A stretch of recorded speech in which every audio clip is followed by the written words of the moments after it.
요즘 더불어민주당 보면 대표가 둘 같습니다. 서울에 있는 김종인 대표, 양산에 있는 문재인 대표. 그러나 현재 월급 사장으로 온 김종인 대표 오너십을 달라고 얘기합니다. 공천 대권 달라고 그랬습니다. 자, 김종인 대표의 얘기를 오늘 얘기랑 그러나 일주일쯤 전 얘기를 한번 비교해 들어보셨으면 좋겠습니다. 어떻게 좀 달라졌을까요? 확인합니다. 여러 가지 이 혁신안에 의해서 사실은 정치적 판단을 갖다가 할 수 없게 되어 있는 항목이 너무 많아요. 제약적인 요소가 있기 때문에 당무위원회 얘기를 하고 당무위원들의 의사를 내가 들어볼 작정이에요. 공관위에다가 공천심사에 관한 모든 권한을 갖다가 이임을 했기 때문에 뭐 과거에 뭐 최고위원들이 조금씩 뭐 봐주기도 하던 이러한 것은 절대 있을 수 없고 있지도 않을 것이라고 하는 것을 분명. 자, 일주일 전에는 나는 공천 이런 거 관여하지 않겠고 일단 당을 추스리겠다 했습니다만 시간이 지나 보니까 좀 사정이 달라진 거겠죠? 저는 김종인 대표가 가지고 있는 인생 역정이라든가 사고방식에 뭐 100% 동의하는 건 아닌데 지금 3당 대표 중에서는 저는 가장 잘하고 있다. 가장 잘하고 있다고 봅니다. 예를 들어서 뭐 사람을 영입하는 것이라든가 그다음에 당무위원회라든가 최고위를 장악하는 문제라든가 지금 시점이 사실 얼마 안 남았거든요. 그런 면에서 나중에 욕을 얻어먹을 가능성이 있지만 그래도 대표로서는 가장 잘하고 있다. 사람마다 뭐 평가는 틀리겠지만 저는 그렇게 봅니다. 자, 그러면 어쨌건 내가 비례대표 공천도 방법을 바꿔서 내가 좀 주도적으로 해보고 싶고 한 다양한 의견을 내놓고 이제는 나한테 실제 힘을 더 달라, 공천 대권을 달라는 얘기까지 했는데 일단 규정이 없기 때문에 오늘 당무위 열어서 규정까지 바꿔달라고 요구했죠. 네, 그래서 결국은 오늘 당무위원 59명 중에 35명이 참석했다고 합니다. 참석률이 높진 않은데 어쨌든 만장일치로 바로 이제 김종인 대표에게 좀 권한을 주기로 선거를 칠 수 있는 권한을 주기로. 그러니까 이제까지는 뭐 하위 20% 컷오프다던가 시스템 공천으로 와 있는데 바로 김종인 대표에게 재량권이 주어지는 쪽으로 가닥이 난 겁니다. 아, 가닥이 이렇게 났습니까? 이제 당무위를 통해서 가닥이 잡혔기 때문에 당원 당규를 바꿔서 김종인 대표에게 더 힘 몰아주자 이렇게 가닥이 잡혔다는 20대 총선일까지 힘을 몰아준다. 까지는 되는데요. 오늘 뭐 하위 20% 이번에 탈락자들 어떻게 구제할 것인가 여기에 대해서는 아직은 전혀 논의가 되지 않았다고 합니다. 보통 이런 걸 쿠데타적 상황이라고 얘기하죠. 국가라면요. 비상사태 맞으면 헌법 정지되지 않느냐. 우리 당 지금 비상이다. 그러니 내가 비상 대권을 갖도록 해달라 하는 얘기를 내놨죠. 아주 중앙 인터뷰에서 내가 당도 비상 상태니까 나한테 공천 장애가 있으면 안 된다. 이렇게 나에게 좀 권한을 달라고 강하게 얘기를 했는데요. 이제 반발이 굉장히 많이 컸었죠. 그러니까 오늘은 바로 김종인 대표가 당무위에서 바로 그 당무위원들 설득에 나섰습니다. 내가 이렇게 권한을 갖더라도 상식 밖으로 상식을 벗어나서 월권은 하지 않겠다라고 또 당무위원들을 설득했고요. 이 부분도 있습니다. 보면은 하위 물갈이를 하겠다. 그래서 뭐 3선 이상 중진 50% 물갈이 이런 얘기가 나왔는데 그 수치를 꼭 지키는 게 아니라 중진 의원 50% 물갈이 하려고 해도 인재풀이 없어서 그 50% 다 지킬 수도 없다. 라면서 조금 더 막 다 그 수치에 맞춰서 물갈이 할 건 아니다. 라면서 설득에 나서기도 했습니다. 양지열 변호사, 이건 어떻습니까? 김종인 대표 완전히 승부사 같은 면모가 많이 보이는데요. 내가 혼자 결심할 수도 있다. 말 안 들으면 내가 떠나야 되는 것 아니냐. 그냥 다 버리고 떠날 수도 있다는 뜻으로 은근히 압박했네요. 압박을 할 수밖에 없죠. 지금 하고 있는 작업 자체가 거의 정권을 쥐다시피 하는 상태이기도 하고 중간에서 이제 잠깐 이제 김종인 대표 체제에 대해서 약간 뭐 친노 그룹에서도 약간 볼멘 소리들이 좀 나오고도 했지 않습니까? 저건 그냥 단순하게 뭐 협박성 멘트로 들리는 건 아니고요. 김종인 대표 원래 뭐 살아왔던 정치적 모습을 봐도 실제로 본인의 의사에 또 안 맞아주면 바로 떠났던 일들이 몇 번 반복됐기 때문에 저건 그냥 하는 말 같지는 않습니다. 쿠데타하고 좀 틀린 부분이 뭐냐면 쿠데타는 실패하면은 한 방에 훅 가지만 이 사람은 본인 스스로가 물러나겠다는 것이고 현재 제가 볼 때는 더민주 입장에서 볼 때 이만한 사람을 어디서 구해올 사람이 없습니다. 흥행적인 면에서 그렇기 때문에 제가 볼 때는 당무위에서 그렇게 당당하게 좀 달라고 할 수 있었던 것이고 그다음에 거기에 부응을 했던 것이죠. 웬만한 그러지 않으면 당무위가 어떻게 그런 그 대권을 주겠습니까? 그러니까 그걸 본인이 아는 거죠, 뭐. 근데 궁금한 게요. 보통 이제 77세면 이제 법원으로 치면은 대법관도 다 마치고 이제 굉장히 사회적 원로가 되기 때문에 오랜 세월을 겪으면서 많은 부분에서 상대를 이해하려고 하게 되고 좀 부드러워지고 좀 그렇게 되지 않습니까? 좀 깎이게 되는 그런 생각을 갖게 되는데 77세 노정객의 이런 질주라는 게 좀 낯설어 보입니다.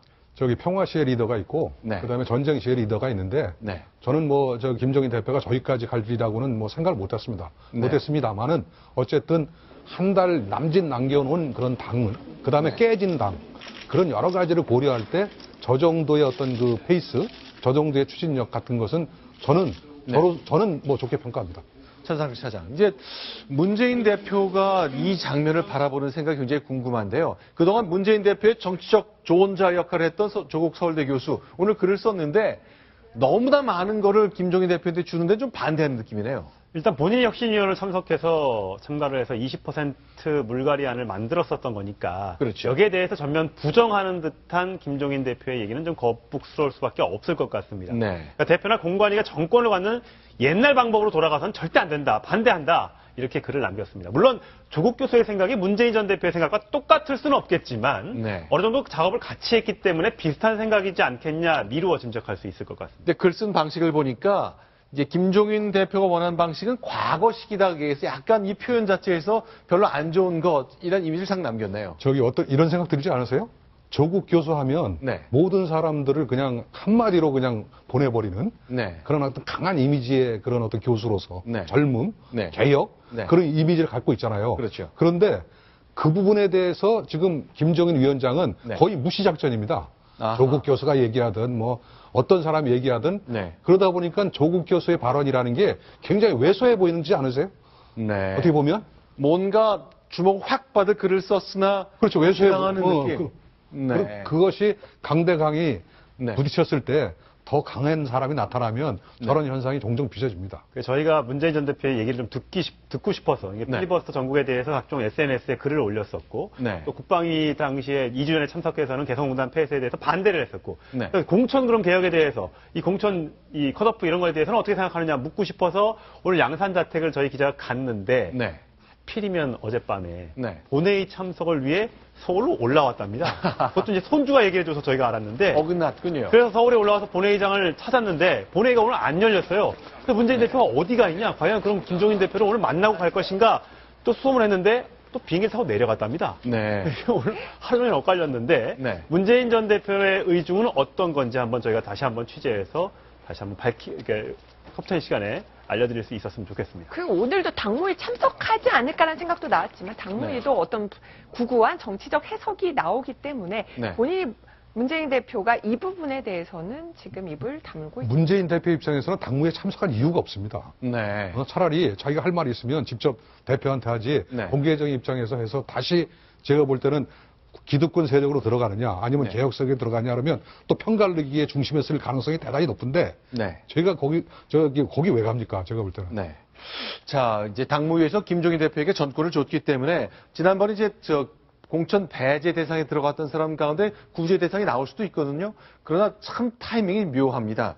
자, 전정희 의원 오늘 탈당했거든요. 여성 의원으로 비례대표 의원이었는데 자, 탈당 선언 먼저 해버렸습니다. 구제 대상일 수도 있었는데요. 자, 뭐라고 얘기했을까요? 들어보겠습니다.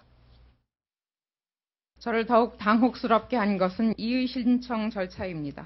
신청서나 규정도 없습니다.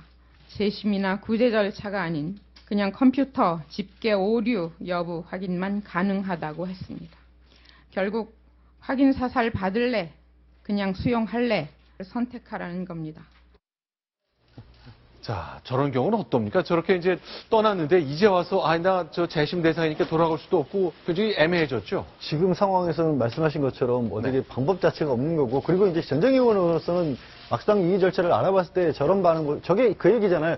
내가 점수가 이상하다고 했는데 이 채점표를 보여주긴 하는데 정답에 대해서 시비는 걸지 말고 동그라미 개수가 맞는지만 세봐라는 얘기밖에 안 들어왔다는 거니까 네. 그걸 확인한 이상에서는 남아있을 수가 없었던 건데 네. 마침 말씀하신 것처럼 하필 김종인 대표 오늘 또 어떤 구제 절차나 이런 것들을 만든다고 하니까 네. 그렇다고 해서 전정희 의원까지 또 다시 받아들이기 또 애매해진 상황이죠. 알겠습니다. 자, 이런 상황 계속 벌어지고 있는데 뭐 총선 앞두고 다양한 일들이 정말 몇 시간 차이 때문에 엇갈리는 일이 생기고 있습니다. 그런데 예전에 난 출마 생각 없다고 했던 김홍걸 씨, 그러니까 오늘 위원장, 공동위원장이 됐거든요. 자, 전에 했던 얘기는 조금 달라진 얘기를 했습니다. 공천받아 출마할 가능성이 있기도 한 것 같은데 여러분은 어떻게 생각하실까요? 같이 확인합니다. 출마나 비례대표 출마나 이런 쪽에 여지는 여러. 예, 나중에 발표 다 하겠습니다.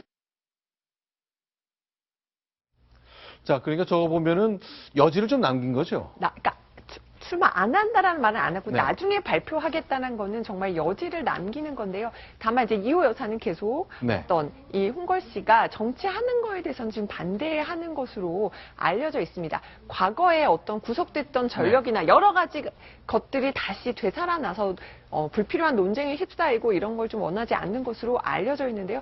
어쨌든 김홍걸 씨 입장은 좀 여지를 남겼다는 측면에서 좀 주목해 봐야 될 것 같습니다. 자, 글쎄요. 과연 이제 출마해서 아버지와 3형제, 그러니까 4부자가 모두 국회의원이 되는 신화를 좀 쓸 수 있을까요? 결과가 굉장히 궁금합니다.